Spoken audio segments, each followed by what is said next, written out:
அன்பு நண்பர்களுக்கு வணக்கம். நாம் இப்போது காண இருப்பது ஒரு முக்கியமான சப்ஜெக்ட். இந்த சப்ஜெக்ட் ஏழை எளியவர்களை பாதிக்குமா பாதிக்காதா அப்படிங்கிற மாதிரியான ஒரு விஷயம். இன்னைக்கு இந்தியா முழுக்க ஒரு பெரிய அரிய சேவையை நிகழ்த்தி கொண்டிருக்கிற தபால் துறை சேவை அடுத்த ஒரு மாறுதலுக்கு உட்பட இருக்கிறது. அதாவது தபால் தந்தி துறை என்றிருந்தது, இன்றைக்கு தந்தியை அழித்து தபால் துறை என்றாகி வெகு நாள் ஆகிவிட்டது. இப்போது அடுத்த கட்டமாக அதில் முக்கிய பார்ட்டாக இருக்கக்கூடிய பதிவு தபாலை முடக்க, அதாவது முழுக்கு போட தயாராகிவிட்டது தபால் துறை. இந்த பதிவு தபாலை முடக்கிவிட்டு நிறுத்திவிட்டு ஸ்பீட் போஸ்ட் எனப்படும் விரைவு தபாலை டெவலப் பண்ண இருக்கிறதா சொல்கிறாங்க. இதை எதிர்த்து மதுரையில் நேற்று ஆர்ப்பாட்டமும் நடந்திருக்கிறது. அப்போ இந்த பதிவு தபாலோட முக்கியத்துவம் ஏற்கனவே நம்மளுக்கு தெரியும். கொரியர் 10 ரூபா 5 ரூபாயில் ஆரம்பிக்கப்பட்ட கொரியர் அடுத்த நாளே தபால் போய் சேர்றதுனால எல்லாரும் தபால் தந்தி துறையை புறக்கணிச்சிட்டு எல்லாரும் கொரியருக்கு அனுப்ப ஆரம்பித்தாங்க. ஒரு 25 வருஷத்துக்கு முன்னாடி தொடர்ந்து அது அனுப்பின 5 ரூபா இருந்து 10 ரூபாயி, 10 ரூபாய் 20 ரூபாயி, 20 ரூபா 40 ரூபாயி, 40 ரூபாய் 80 ரூபாயி, இன்றைக்கி 100 ரூபா 150 ரூபா அப்படின்னு கண்ணா பின்னான்னு போயிட்டு இருக்கிற காலத்தில் திரும்ப மக்கள் தபால் துறையை நோக்கி வர்றாங்க. அதில் முக்கியமாக பதிவு தபாலை நோக்கி வர்றாங்க. பதிவு தபால்லையும் பதிவு பார்சல் இன்றைக்கி கொள்ளையாக ரெஜிஸ்டர் ஆகிட்டு இருக்கு. அந்த அளவுக்கு ஒரு பொறுப்பான ஒரு சேவையை இன்றைக்கி வழங்கிட்டு இருக்கிற தபால் தந்தித்துறை திடீர்னு இன்றைக்கி பதிவு தபாலை நிறுத்தினா என்ன ஆகும், இதனால் சாதக பாதகங்கள் என்ன, இந்த பதிவு தபாலுங்கிறது எப்போ ஆரம்பிக்கப்பட்டது, இந்த ஸ்பீட் போஸ்ட்டுங்கிறது அந்த அளவுக்கு அதைய டெவலப் பண்ணி கொண்டு வருமா அப்படிங்கிற விஷயங்களை பற்றி உரையாடுவதற்காக, இன்னும் விரிவாக அலசுவதற்காக மூத்த தபால் துறை அலுவலர், ஓய்வு பெற்ற தபால் துறை அலுவலர் திரு ஹரிஹரன் அவர்களை நம்ம சந்திக்க வந்திருக்கோம். வணக்கங்க ஐயா. வணக்கம். இந்த விஷயத்தில் இந்த பதிவு தபாலுங்கிற ஒரு விஷயம் அழிக்கப்பட்டால், நிறுத்தப்பட்டால் என்ன மாதிரியான விஷயங்கள் வரும், இது எப்படி ஆரம்பிக்கப்பட்டது, அந்த வரலாறு கொஞ்சம் சொல்லுங்களேன். பதிவு தபால் 1/11/1849 ஆண்டு. அதான் இன்னைக்கு 176 வருஷம் ஆச்சு. அப்படியே அப்பா. 176 வருஷம் ஒரு சேவை இருக்கிறதுனா பெரிய காரியம். அந்த சேவைக்கு அவ்வளோ மதிப்பு கொடுத்துருக்காங்க. அந்த சேவைனால அவ்வளோ பேர் பயன்பட்டுருக்காங்க. இந்த பயன்படுறதுனால தானே அது ஒரு சேவை தொடரும். கண்டிப்பாக. அதனால இந்த பதிவு தபால் ஏன் வந்ததுன்னா, அதாவது சாதாரண ஆவணங்கள் எல்லாம் உங்களுக்கு தபாலில் அனுப்பும்போது தவறுவிட வாய்ப்பு இருக்கு. அப்போ இது உரியவருக்கு கிடைக்கணுங்கிறதுனால முக்கியமான இப்போ கோர்ட்டு சமன் அல்லது ஒரு வக்கீல் நோட்டீஸு அல்லது அதாவது ஒரு பேங்க் நோட்டீஸு இந்த மாதிரி எல்லாம் வரும்போது அது பதிவு தபால் அப்படின்னா கண்டிப்பாக போய் கிடைச்சிரும்.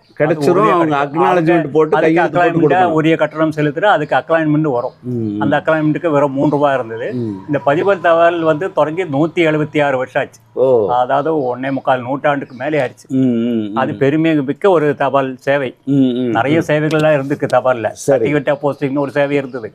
அது நீங்க அது நீங்க கொண்டு போய் கொடுத்தேன்னா போஸ்ட் ஆஃபீஸ்ல யார்கிட்ட கொண்டு போய் கொடுத்தேன்னா சீல் வச்சு கொடுத்துருக்காங்க, பையன் சேர்த்திட்டா அந்த கொண்டு போகிற மெசஞ்சர் சேர்த்திட்டான்னு இருக்கும். அது போயிடுச்சு. அப்புறம் எக்ஸ்பிரஸ் போஸ்ட்னு ஒன்று இருந்தது, எக்ஸ்பிரஸ் டெலிவரின்னு இருந்தது. அது சாதாரண கடிதங்களை அந்த எக்ஸ்பிரஸ் டெலிவரிக்கு 13 பைசா அதிகமாக ஒட்டுனா அதில் ஒரு லேபிள் ஒட்டிடுவாங்க. அப்போ வர கடிதங்கள்ல இந்த சாதா தபாலோட தான் வருவது, அதை பிரித்து எடுத்துக்குவாங்க. சில டைம்ல எக்ஸ்பிரஸ் டெலிவரி பேக்குன்னே தனியாக இருந்தது அந்த காலத்தில். ஹெட் போஸ்ட் ஆஃபீஸில் தான் அப்போ இந்த காய்கறி வியாபாரிகள் நகை வியாபாரிகள் இருந்து எக்ஸ்பிரஸ் டெலிவரி தான் பார்த்துட்டு இருப்பாங்க. அந்த அளவுக்கு தனியாக போஸ்ட்மேனே இருந்தாங்க. எக்ஸ்பிரஸ் டெலிவரி நிறைய பேருக்கு இப்போ தெரியாது. சரி, இப்போ ஒரு 73 71 70 கூட இருந்திருக்கு. சரி, அப்போ அந்த மாதிரி சேவையெல்லாம் நிறைய சேவைகள் மெல்ல மெல்ல மறைஞ்சு போச்சு. அது என்னத்தினால மறையுதுன்னா ஒவ்வொரு காரணம் வைப்பாங்க. அது நம்ம அதெல்லாம் சொல்றதுக்கு இல்லை.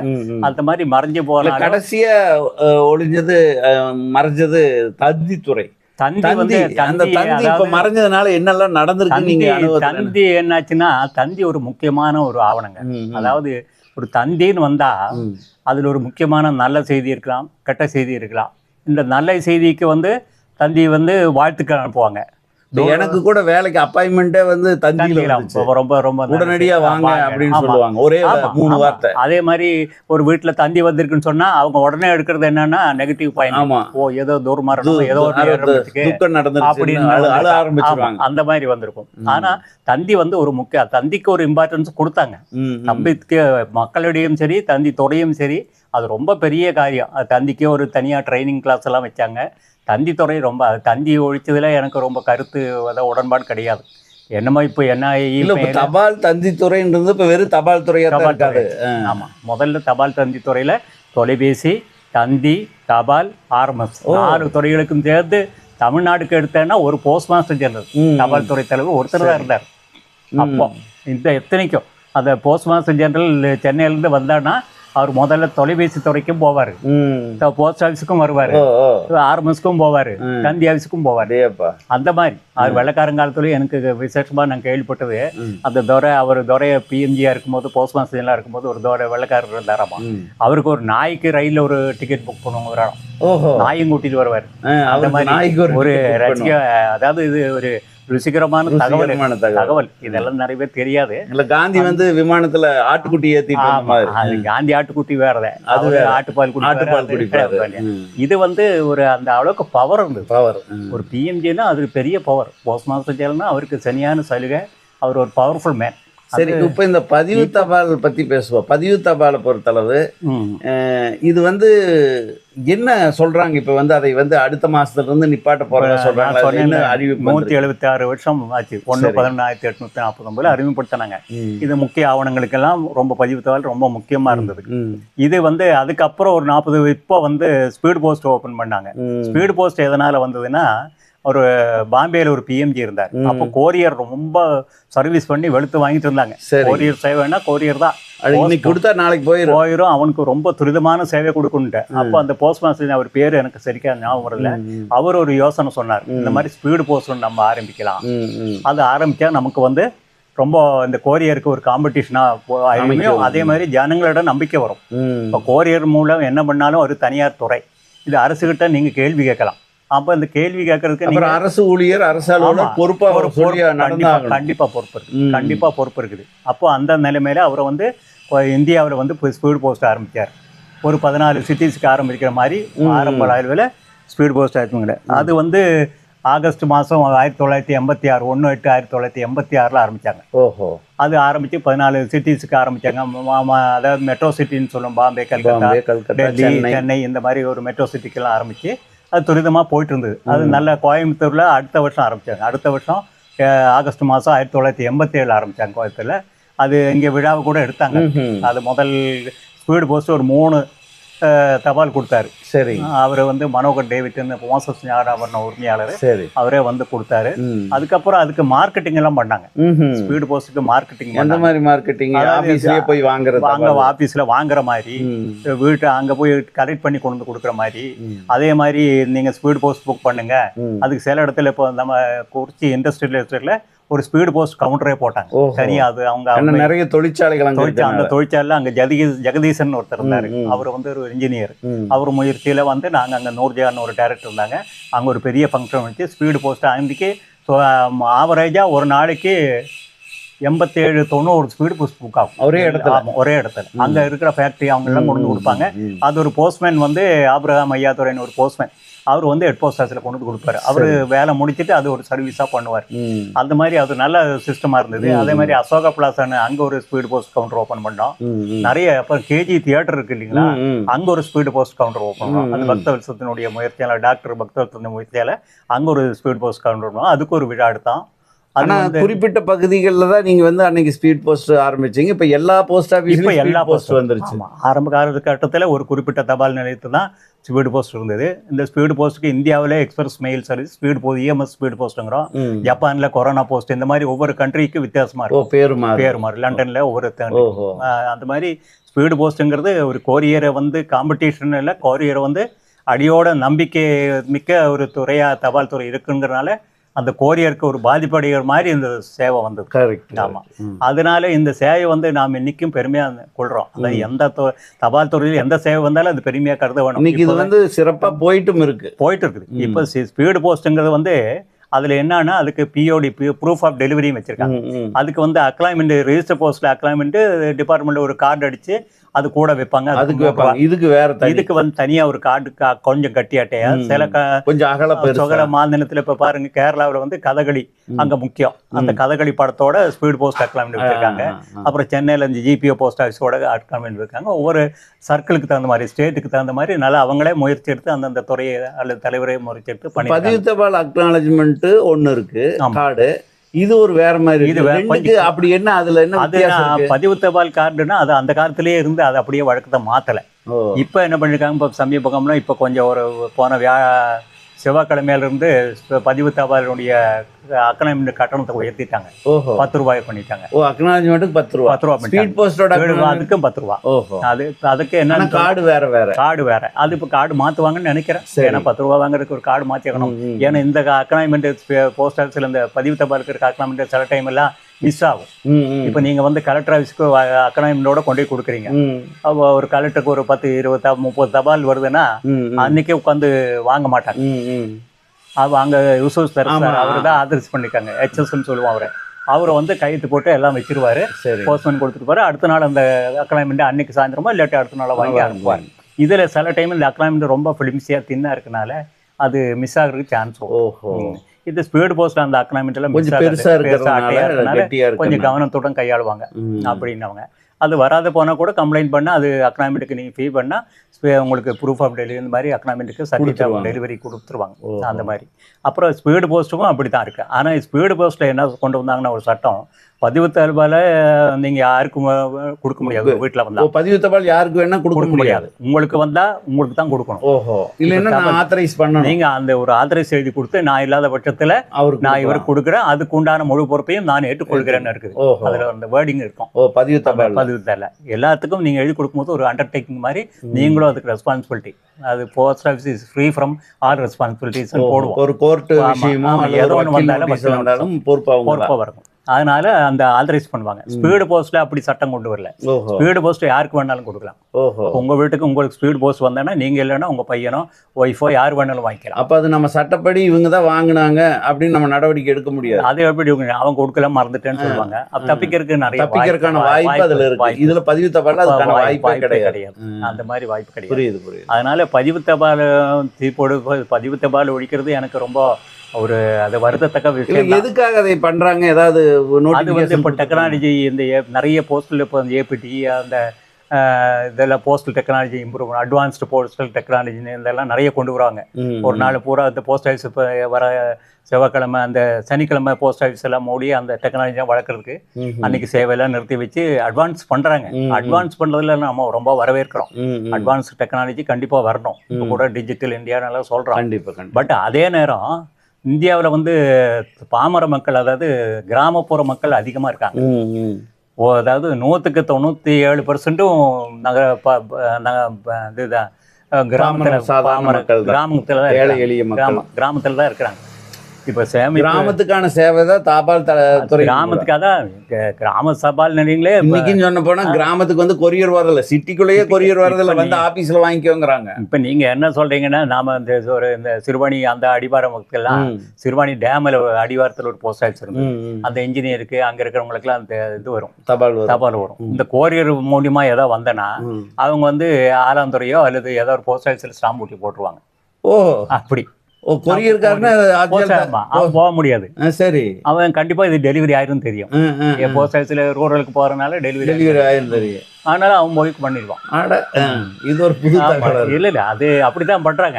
அது நானே நிறைய கண்டுபிடிச்சிருக்கிறேன். சரி, கொரியர் தபால் எப்படி இவங்க அது எப்படி கொரியர்காரன் போட்டாங்க கூட நமக்கு தெரியுது. அப்போ அவங்க ஒரு தடவை ஒரு கேள்வியை கேட்டாங்க ஒரு போஸ்ட் ஆஃபீஸ்ல. அதாவது நான் சொல்றேன் தொண்டாமுத்தூர் போஸ்ட் ஆஃபீஸ் நினைக்கிறேன் அந்த காலத்துல. அப்போ அவ கோயில் தபால் கொடுத்த போது இது கோரியர் தானே அனுப்ப சொன்னேன் எப்படி அப்படின்னு கேட்குறாரு அந்த போஸ்ட்மேன். வைக்கிறாரு இது கோரியர் இல்லாமா போஸ்ட் ஆஃபீஸு அப்படின்னு சொன்னோன்னே இல்லை அப்படின்னு சொல்லி அவங்க விட்டுட்டாங்க அந்த சப்ஜெக்ட். சரி சரி, என்ன இருந்துச்சுன்னா அவங்க கோரியர்னு அது பழக்கமாகி போச்சு. அது தபாலுங்கிறது வந்து அந்த பெரிய இந்த ஏதாவது நடப்பு கால இதில் வந்து ஒரு இந்த மாதிரி கொலைக்கையில் வரும்போது தபால் கோரியரில் அனுப்பு, தபால் அனுப்பாத கோரியர் அனுப்பு அப்படின்னு அது வழக்க சொல்ல ஆயிடுச்சு. அதை பற்றி எல்லாம் கிடையாது. பட் பதிவு தபாலை ஒழிச்சிருக்க வேண்டாம். என்ன கேட்டால் ஸ்பீடு போஸ்ட்டை பதிவு தபாலை பண்ணியிருக்கலாம். சரி, ஸ்பீடு போஸ்ட் இருக்குது, அது யாருக்கு வேணாலும் கொடுக்கலாம். கரெக்ட். அது ஸ்பீடு போஸ்ட் அப்புறம் வந்தது. அதுக்கு இப்போ தான் 40 வயசாச்சு, இது 176 வயசாச்சு இல்லை. அப்போ நீங்கள் என்ன வயசானவங்களை கொண்டு போட்டு சின்ன இளையவங்களை வர வைக்கணுங்கிற மாதிரி அந்த மாதிரி நான் சும்மா தமாடுக்கு சொல்கிறேன். அந்த மாதிரி கிடையாது. பதிவு தபாலே வச்சுக்கிட்டு இந்த ஸ்பீடு போஸ்ட்டை வந்து ஒழிச்சிக்கிட்டு பதிவு தபால் தான் இனிமேல் அப்படின்னு அதை கண்டினியூ பண்ணிருக்கலாம். அப்போ ஒரு 200 ஆண்டு 300 ஆண்டு கொண்டாடும் போது நல்லா இருக்கும். இல்லை, பதிவு தபாலுடைய நாம்ஸ் பூரா இனி வந்து ஸ்பீட் போஸ்ட் கொண்டு வரணும் கொண்டு வந்தாப்பட்டால் தான் அது ஒரு சேஃப்டி சைடு. இப்போ சொல்லப்போனால் ரெஜிஸ்டர் தபாலுக்கும் ஸ்பீட் போஸ்ட்டுக்கு என்னென்னா இன்னைக்கு அனுப்புகிற தபால் நாளைக்கு போய் சேர்ந்துருங்கிறது ஸ்பீட் போஸ்ட்டு. ஆமாம், பதிவு தபாலுங்கிறது ஒரு நாள் விட்டு கூட ஆகலாம் அல்லது 4 நாள் கூட ஆகலாங்கிறது ஒன்று. ஆனால் அந்த டாக்குமெண்ட் வந்து கோர்ட் வரைக்கும் ஆவணமாக எடுத்துக்கொள்ள கண்டிப்பாக. ஆனால் இதுக்கு வந்து அந்த வாய்ப்பு இல்லைங்கிறீங்க. ஆமாம், இப்போ வந்து இதே ஸ்பீட் போஸ்ட்டை வந்து ரெஜிஸ்டர் தபால்லையே கொண்டு வந்து அதை அடுத்த நாளே டெலிவரி ஆகிற மாதிரியான ஒரு கட்டாயத்தை உருவாக்குனாங்கன்னா நல்லா இருக்கும். நிச்சயமாக இருக்குதுங்க. இப்போ இந்த ரெஜிஸ்டர் தபால்லாம் நீங்கள் சொல்கிற மாதிரி தாமதம் ஆகிறதே இல்லை. இதே ஸ்பீட் போஸ்ட்டுக்குள்ளே டிரான்ஸ்மிஷன் இப்போ இதெல்லாம் பண்ணுறாங்கல்ல, அந்த பை கையாளுறது, போக்குவரத்து, இதெல்லாம் பதிவு தபாலுக்கு இருக்குது. பதிவு தபாலுக்கு உரிய இருக்குது. பதிவு தபால் தாமதமாகிறது இப்போ செகண்டரி, அது 2வது. அதனால் நீங்கள் ஸ்பீடு போஸ்ட்டுக்கு இருக்கிற அதாவது சர்வீஸ் ஸ்பீடாக போகணுன்னு பண்ணுறோம். நான் கூட ஒரு சஜஷன் கொடுத்தேன். ஸ்பீடு போஸ்ட்டுக்கு மெட்ரோ சிட்டிலாம் ஆலோசனை பண்ணீங்க. ஸ்பீடு சூப்பர் மெயில் சர்வீஸ்னு ஒன்று இன்ட்ரடியூஸ் பண்ணாங்க. அப்போ இருக்கிற பிஎம்ஜி வர்மா அவங்க பாப்புவா நியூகினியாவுக்கு போயிருக்காங்க. ஒரு ஏதோ போஸ்டல் மகாநாட்டுக்கு போனாங்க. அப்போ போகும்போது இங்கே வந்து கோயம்புத்தூரில் சஜஸ்ட் பண்ணாங்க, அன்னைக்கே டெலிவரி ஆகிற மாதிரி ஒரு சிஸ்டம் கொண்டு வந்திருக்கோம். சரி, சூப்பர் மெயில் சர்வீஸ் SMS சொல்கிறோம். அதுக்கு ஒரு 16 போஸ்ட்மேனை போட்டாங்க.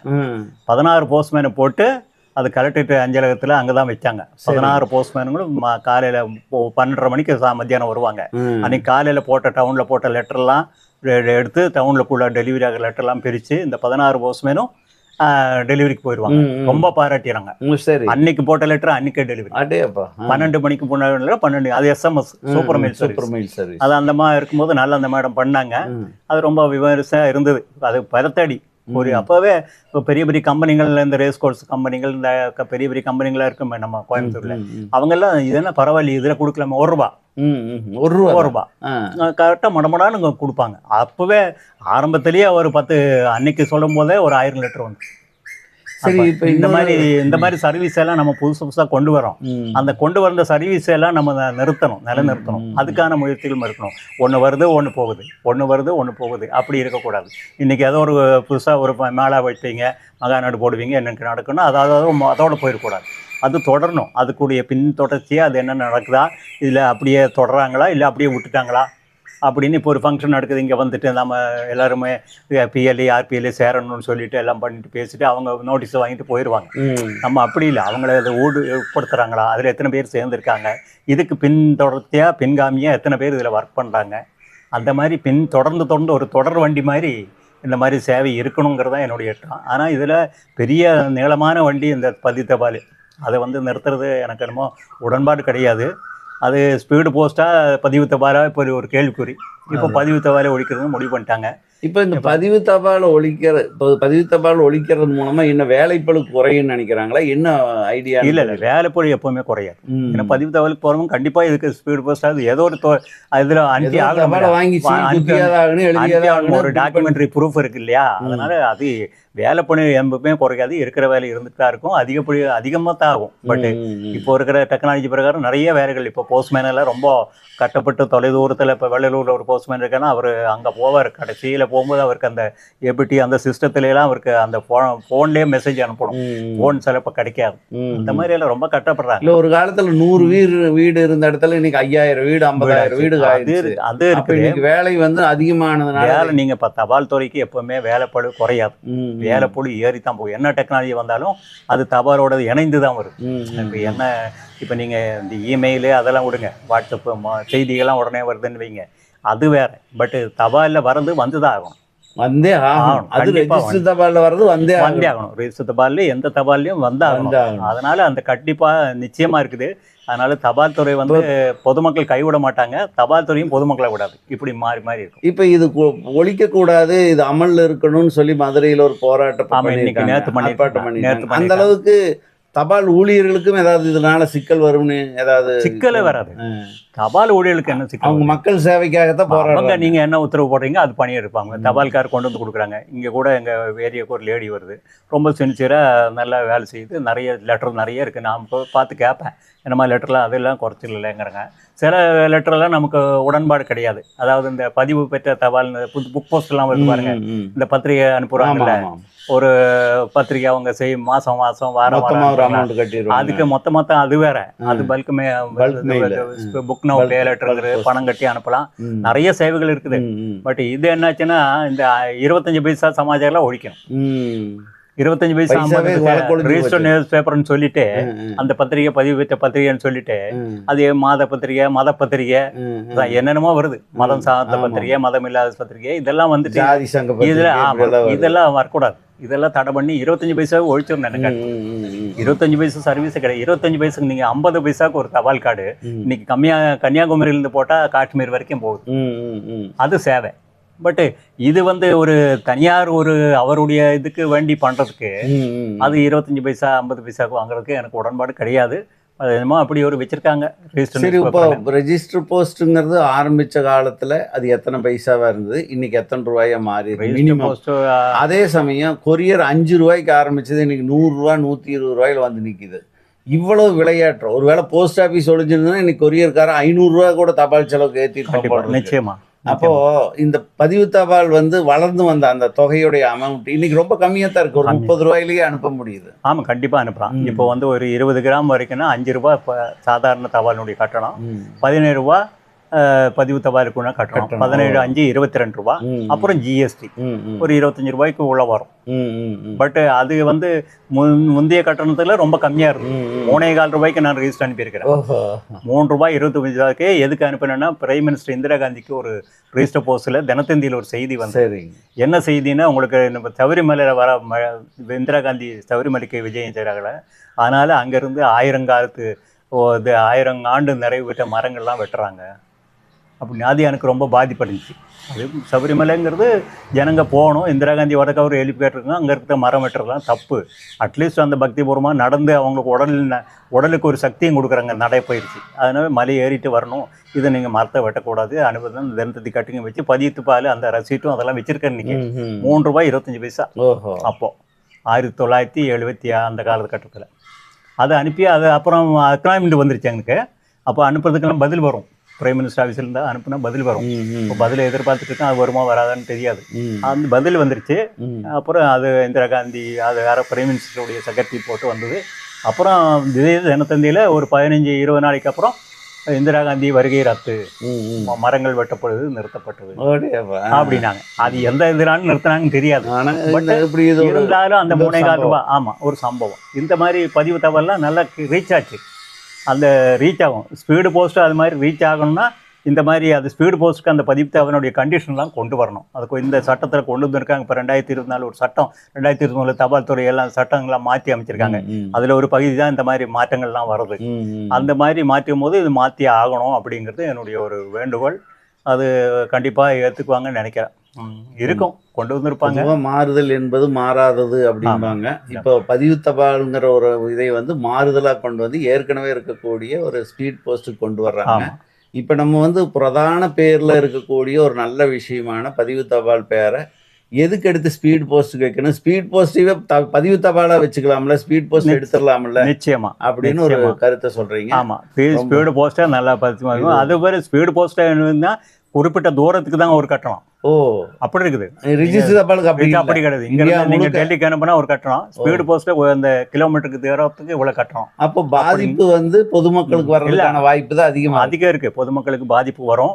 அவங்க ஒரு நம்பிக்கை தன்மை, ஸ்பீடு போஸ்ட் நம்பகத்தன்மை. அதாவது ஸ்பீடு போஸ்ட்ங்கிறது ஒரு தலைப்பே பாருங்க, ஸ்பீடு போஸ்ட்டுங்கிறது ஸ்பீடா போகணும். பட் பதிவு தபால்னா அது ஆவணத்தோட பதிவு பண்ணியிருக்கீங்க, அது எப்போ வேணா போகலாம். ஆனால் அது ஆவணம் கரெக்ட், பதிவு பட்ட தபால். இது ஸ்பீடு போஸ்ட்டுங்க. அது ஒருவேளை அந்த தலைப்பை கூட மாற்றணும்னு நான் சொல்கிறேன். ஒன்றுமேல பதிவு தபால் ஸ்பீடு போஸ்ட்டை பதிவு தபாலை பண்ணுங்க, இந்த ஸ்பீடு போஸ்ட்டுங்கிற வேர்டு எடுங்க அப்படின்னு சொல்கிறேன். ஆமாம், இந்த speed post register post, speed register post அப்படி கூட ஏதாவது கொண்டு வரலாம். சும்மா நீங்கள் சட்டம் கொண்டு வந்துட்டு ஸ்பீடு போஸ்ட்டை அதுக்குள்ளே இருக்கணும். ஆமாம், அந்த ரிஜிஸ்டர்னு இருக்கணும். ரெஜிஸ்டர் போஸ்ட் ஸ்பீடு அப்படின்னு போட்டுடலாம். அது எதமோ அவங்க பார்த்து பண்ணலாம். அவங்களுக்கு தான் மூளை நிறைய இருக்குல்ல. அதிகாரிகளுக்கு அதிகமான மூளை ஆனாலும் சில விபரீதங்களும் ஏற்படும். நான் தவறாக நினைக்கிறேன். எங்கிட்ட நான் நிறைய அதிகாரிட்ட வேலை செஞ்சேன். நிறைய கட்டிக்கார அதிகாரிகளும் அதிகமாக இருந்தாங்க. இப்போ சில டைமில் அது என்ன பண்ணுறதுன்னு நம்ம சொல்லவும் முடியாது. சொல்ல முடியாது, எனக்கு ஒன்றும் சொல்கிறது இல்லை. இருந்தாலும் சொல்கிறேன். அதாவது மூளை வளர்ச்சி வேணும். மூளை வந்து நம்ம இப்போ என்னுடைய மூளை வளர்ச்சின்னா என்னுடைய பொது நலம் மட்டும் சுயநலம் மட்டும் பார்க்கக்கூடாது, பொது நலம் பார்க்கணும். இப்போ நான் கூட இங்கே ஒன்று எழுதின இப்போ அந்த காமராஜர் கல்வெட்டு வைக்காத வெயிலில் வாடி கிடக்குதுன்னு அவரே திறந்தது கோயம்புத்தூரில். அது சென்னை மாகாணம் இருக்கும்போது மலம்புழாவில் டேம் கட்டியிருக்காரு காமராஜ். அதுக்கு மணிமண்டபம் வச்சுருக்காங்க. அங்கே போனோடனே பரவாயில்லையே மணிமண்டபம் வச்சு அங்கே உட்கார்ற மாதிரியெல்லாம் பண்ணியிருக்காங்களே அப்படின்னா. இங்கே பாவம் வெயில் இங்கேயும் கல்வெட்டு மட்டும் இருக்குது. அது பக்கத்தில் இருக்கிற காஞ்சி கிடக்குது. பக்கத்தில் இருக்கிற இடம் இருக்குதா இல்லையான்னு தெரியல. கல்வெட்டே காணாமல் போய் ஒரு நாள் காலத்தில் இந்த சில ஆளுங்கெல்லாம் வந்து போராடினாங்க. அந்த மாதிரிலாம் இருக்குது. அதுக்கு கூட நான் இப்போ போட்டேன். அது ஒரு நினைவுமன்றம் அனுப்பிக்கணும். அதுக்கு முதலமைச்சருக்கெல்லாம் அனுப்பியிருக்கேன். அது வருமா வர அது பதிவு எல்லாமே பதிவு தபால். அதுவும் பதிவு தபால். எல்லாமே பதிவு தபால். சாதா தபாலில் போட்டாலும் பதிவு பண்ணிருக்க நான் அனுப்பியிருக்கேங்கிறதுக்கு ஆவணம். ஸ்பீடு போஸ்ட் அனுப்ப மாட்டேன். ஸ்பீடு போஸ்ட் யாருக்கு வேணாலும் கொடுக்கலாம்.